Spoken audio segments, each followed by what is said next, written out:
আসসালামু আলাইকুম ওরহমতুল্লাহি ওবরকাতু। আপনারা যে যেখান থেকে ভিডিও দেখতরা রমজান মুবারক। মোহতারাম দোস্ত বুজুর্গ, নবী করিম সাল্লাল্লাহু আলাইহি সাল্লামে শাবানুর লাস্ট জুমাত নসিহত করতা, সাহাবী হলরে ওয়াজ করতা। ও কথা আল্লাহ নবী করিম সাল্লাল্লাহু আলাইহি সাল্লামে কইতা, ওয়াজ আমার সাহাবী হল যে আল্লাহ তবারক ওয়া তাআলা 11 মাস পরে আপনারা এমন এক মাস দান করছেন যে মাসের নাম হইল রমজান। ওলা এক দামি মাস আল্লাহ তবারক ওয়া তাআলা দান করছেন, রহমতওয়ালা মাস, বরকতওয়ালা মাস, মাগফিরতওয়ালা মাস। আর এই মাসের মাঝে আল্লাহ নবী করিম সাল্লাল্লাহু আলাইহি সাল্লামে কইতরা, তুমি তাই ও পরিমাণ মতওয়াজ্জু ও আল্লাহর দিকে যে আল্লাহ তবারক ওয়া তাআলার তোমার উপরে রহমত নাজিল করবা। মোহতারাম দোস্ত বুজুর্গ,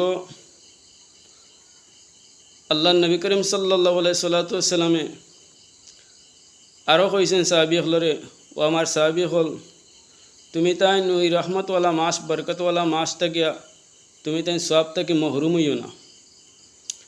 মোহতারাম দোস্ত বুজুর্গ, আমার দেশ ও দেশের বাইরা বাইন্তরে হইয়ার মুসলমান বাইন্তরে আমরা যে যেখানে থাকি না কেনে খাস করিয়া রহমতওয়ালা মাস, বরকতওয়ালা মাস, মাগফিরতওয়ালা মাস বায়ান আল্লাহ নবীর জবানাত সাহাবী হলর জিন্দিগিরে স্মরণ করিয়া রমজান মাসে বেশি বেশি করে ইবাদত করতাম। যে আল্লাহ তাবারক ওয়া তাআলার বেশি বেশি করে ইবাদত করলে আল্লাহ নবী করিম সাল্লাল্লাহু আলাইহি সাল্লাম কইতরা, তুমি তা আল্লাহ তাবারক ওয়া তাআলার খাসর বান্দা বনি গেলায়। ভাই মাহতারাম দোস্ত বুজুর্গ, আল্লাহ তাবারক ওয়া তাআলা আপনারে আমারে জিন্দিগি, হায়াতর জিন্দিগি দেওয়ার কারণে আজ আপনার আমার সামনে রমজান আইছে ভাই। আর বেশি বেশি করে আমল করতাম, আমল করার চেষ্টা